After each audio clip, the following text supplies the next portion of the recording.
بما ان الفالنتاينز داي قرب زي ما هو واضح على الفيسبوك، انا حاولت اني افكر في بعض الخطوات او الافكار اللي ممكن تعملها لو انت كنت سنجل ومش عارف تعمل ايه يوميها، وكذلك طبعا بعض النواهي اللي ما تعملهاش، مع الاخذ في الاعتبار ان انت اصلا ممكن تكون مش عارف ان الفالنتاين قرب، وده شيء رائع احييك عليه جدا.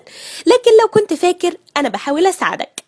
الإرشادات برضو اللي أنا هقولها حالا هي موجهة بشكل رئيسي للأمانة للأنثى، لأننا حساسين شوية زيادة. واحد، اوعي تتفرجي على مسلسل العشق الممنوع من على موقع بانيت.com وتتحسري على حالتك، خصوصا الحلقة 156 أما مهند خطب نهال وجاب لها حوالي 3 طن ورد أحمر. كانت نيلة في حظنا الهباب. يس، ترو ستوري، حقيقي. 2، ممكن تقعدي في البيت بس بلاش تتفرجي على التلفزيون، او لو خلاص حبيتي تتفرجي انصحك بانك تركزي في قنوات على شاكلة الجزيرة، بغض النظر سكاي نيوز اريبيا، CNN، اي قناة فيها كوارث طبيعية، لانه غالبا القنوات اللي على شاكلة روتانا سينما، كايرو سينما، استوديو مصر وهكذا هيكونوا جايبين فيلم حبيبي دائما اللي بسببه هتقعدي تعيطي على بوسي وهي بتموت على الشط. 3، تجنبي تماما ونهائيا الاستماع لأغاني عبد الحليم حافظ وكذلك كاظم الساهر على التوازي، لأنهم في أغلبهم بيتكلموا عن الحب لحد ما تكرهي عيشتك.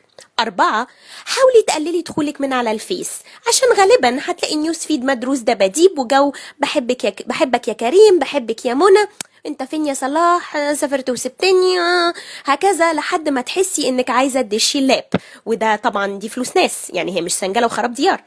5، انزلي اعملي شوبينج في سيتي ستارز، هو الحل الامثل دائما وابدا للمراه. المشكله الوحيده ان احنا يعني ساعتها لما هتنزلي هتلاقي ماسوره تين ايجرز وانفجرت، كلهم شايلين هدايا كتير متغرقه جليتر وماشيين في سيتي كانه تينز داي اوت، مع اشاره لا مؤاخذه دخول سيتي كابلز بس النهارده.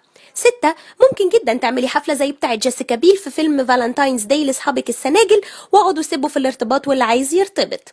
7، هاتي علبتين شوكولاتة وقعدي كليهم، مع اني بحذرك ان خطر انك تبقي شبه الانبوبة قصيرة ومدورة قريب وخطير، بس هنعمل ايه؟ ما سبق هو محاولة مني اني اخفف عليكي وطئة اليوم، بغض النظر اني مش عارفة هو امتى، وهنا اكشلي تكمن سخرية القدر، لكن انا قلت اواجب معاكي، وهو يمكن ربنا كريم السنة الجاية تكوني راكبة ورا جوزك على البنانا بوت في الغردقة ان شاء الله. قولي يا رب، وهابي سينجلز داي.